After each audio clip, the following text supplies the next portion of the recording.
What's going on, guys? Mr. Black Magic here, the DRM Gamecast, and this is my review for Dex. Now this is a Metroidvania style side-scrolling RPG. It's set in a cyberpunk setting about 20 years or so into the future. And just to give you a brief overview of how the story is laid out, no spoilers, not going to get too much into detail about like the ending or anything like that, but just so you get a general idea. So you play Dex, that's the name of the character you play. And right from the beginning you start off running away from some enemies, and some mysterious guy just tells you to get up and run. And so the whole game is kind of set in this future where technology has reached a point where people can just enter cyberspace. So it's kind of like a visualization of cyberspace. You actually go into it and you can see see data files and things like that. It gets really in depth with the hacking. So the main guy that you're kind of working with, they're a group of hackers, and they're trying to take down this behind the scenes corporation called the Complex, who they're kind of trying to run everything from behind the scenes. They're trying to, general take over the world, bad guy corporation, evil corporation trying to take over the world sort of thing. But the main thing is, so all these people have these jacks that allows them to hack into cyberspace, but for whatever reason you don't need a jack and you can just go into cyberspace. So it deals a lot with AI. There's these like really smart AI that they put out into cyberspace that they kind of control everything in a sense, and that's what the Complex is using to try and take over the world. And you're a threat. They see you as a threat because you have this mysterious ability where you can get into cyberspace without a jack. So they think you have something to do with the AI.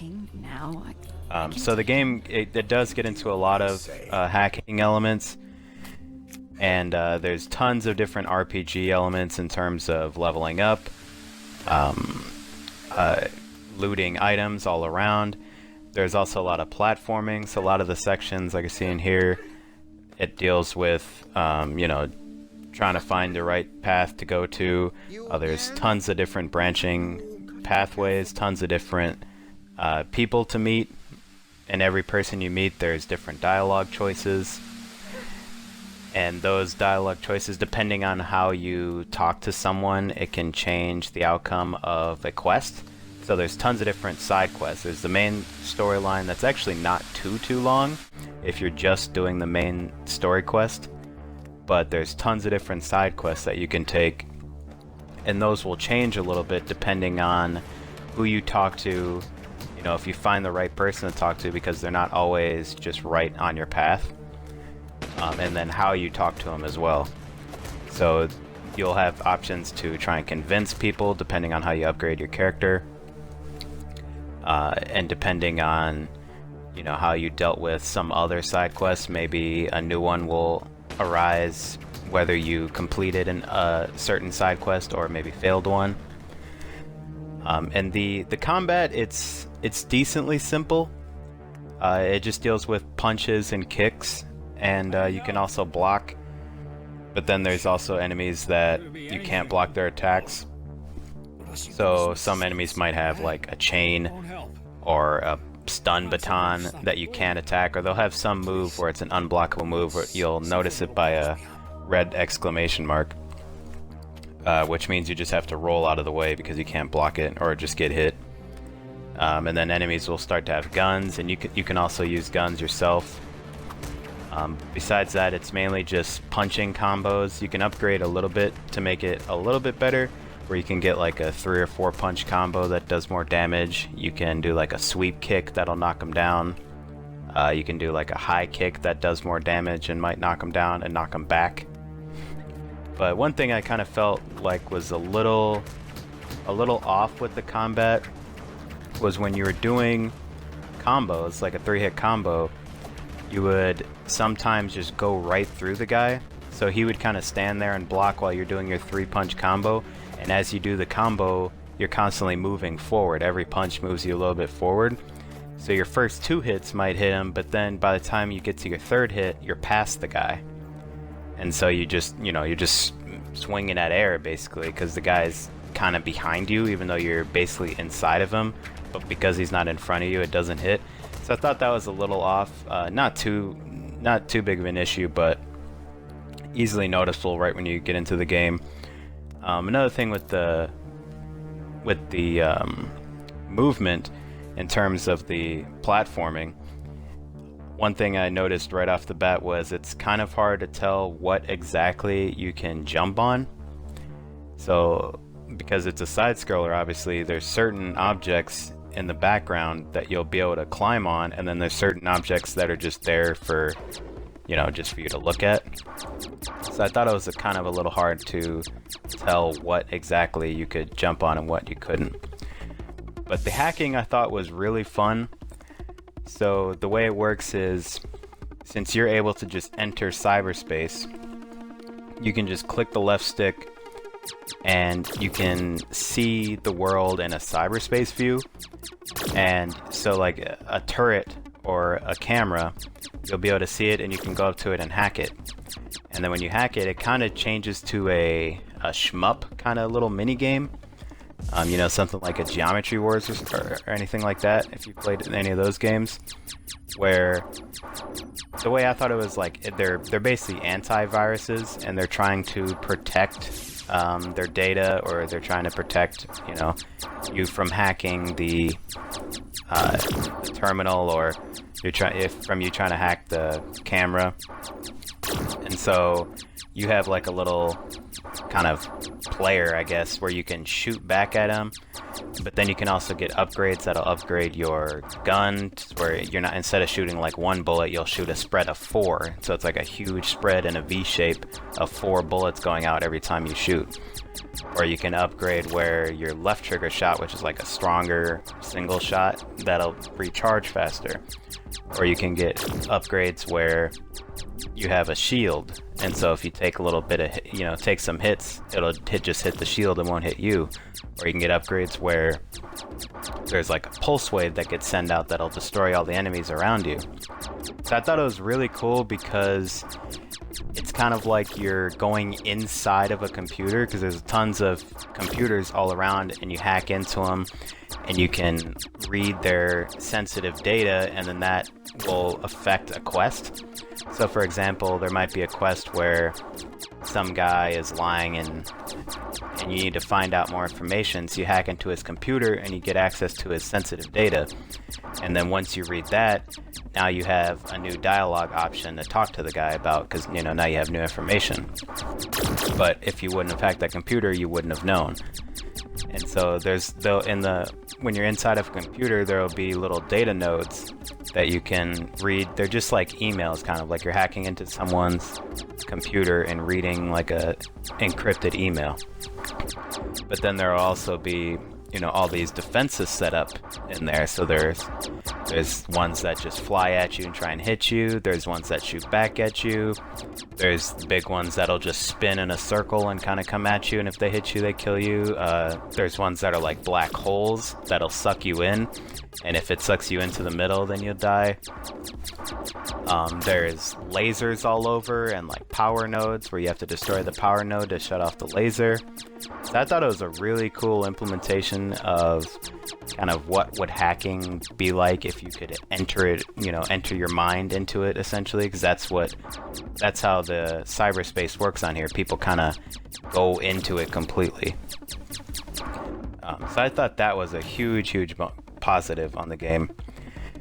And then, like I said, for the RPG elements, in terms of upgrading your character, there's all sorts of different skills that you can upgrade, and then when you upgrade the skills, you get extra abilities. Like, so for the melee, you can upgrade your melee and you'll get a 2-hit combo, or you'll get a sweep kick, or a high kick, or a 4-punch combo. Or you can upgrade your health, which will give you more health. It'll give you augment slots, which I'll get into that in a minute. You can upgrade your ranged abilities, where you'll have less recoil, because there's plenty of guns to use, but then there's like shotguns and submachine guns, and you have to upgrade your ranged ability to be able to use those. At the beginning, you only have a pistol to use. And then there's all sorts of random items you can find around, and some of them go into like a junk pile where you can sell to random stores all around. And then some of them, you know, there'll be quest items, or you can upgrade your convincing. There's like a little charisma trait, and you can upgrade that, and you can try and you'll get an extra dialogue option when you're talking to people, or like lock picking. There will be certain locks where you need level 1, but then some of the harder ones you'll need level 2. But then there's also these augments which play a huge part in the game. So like I said, it's kind of this cyberpunk setting where half the people have augmented their body, kind of like a Deus Ex kind of theme, where people have enhanced limbs, they have enhanced, you know, eyes. There's singers that can get something put into their voice that basically makes it so they have a enhanced voice to make them sing better. And that kind of plays into a huge role into the story, but as well as gameplay, because you can actually buy these augments. You can augment yourself and get these upgrades. So you can get ones where you can jump a lot higher when you get the enhanced limbs. You can get ones where you get like enhanced retinas where you can see through walls. You can get one where it'll slowly heal you over time, because the healing system in this game is based around healing items. It's like there'll be a Chinese store, like a Chinese restaurant, or there'll be a kebab restaurant, or there'll be vending machines scattered all around, and you have to use money to buy food from these places. So you can go up to a vending machine, spend a couple bucks, and you get a couple of drinks, and you can use that to heal a little bit of health. Or you can go to the kebab store, get a couple of kebab wraps, and eat those. It will refill your health, or a box of noodles, or a candy bar, or whatever. And that's what will heal you.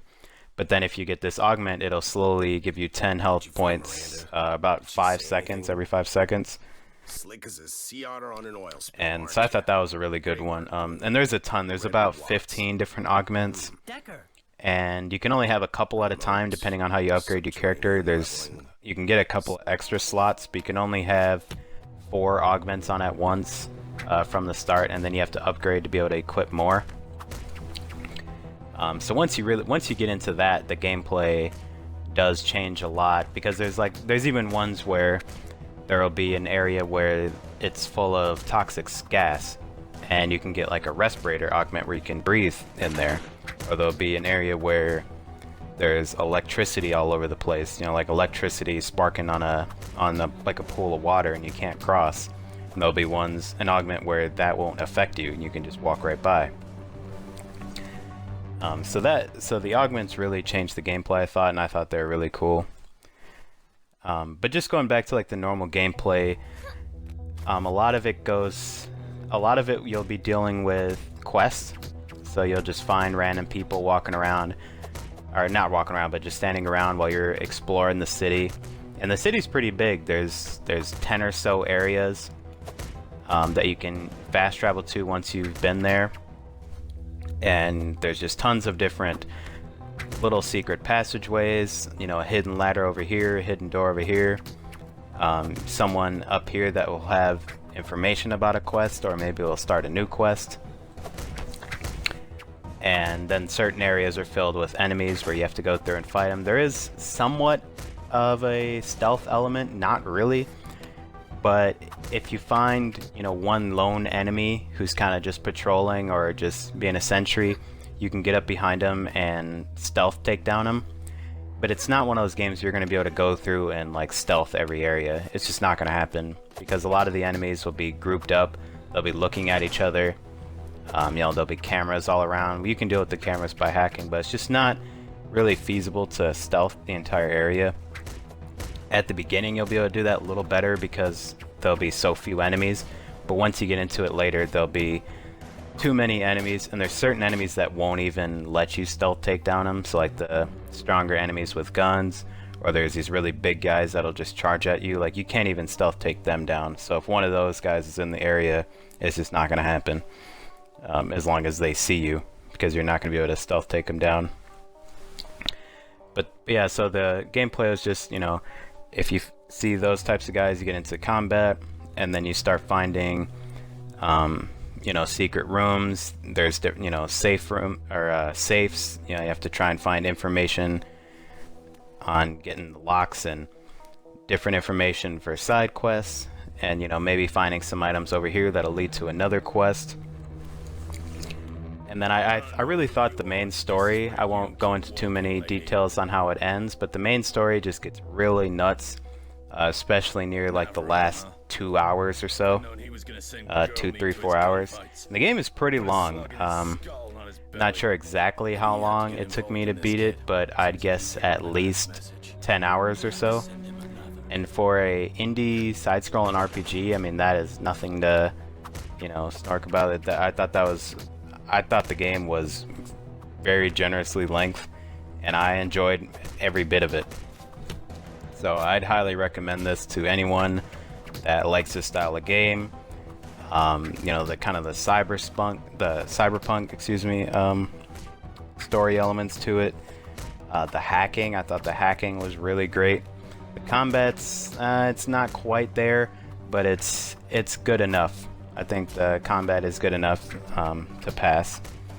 And then the RPG elements as well. I thought it's a fairly deep RPG. So in terms of a score out of 10, I'd rate it about an 8.5, right around there. I really enjoyed it. Not too many things I didn't like about it. So yeah, I'd go 8.5. Let me know what you guys think down in the comments below. Check out the game. It comes out this Friday. And make sure you guys subscribe to the channel for more reviews. Thanks for watching, everyone.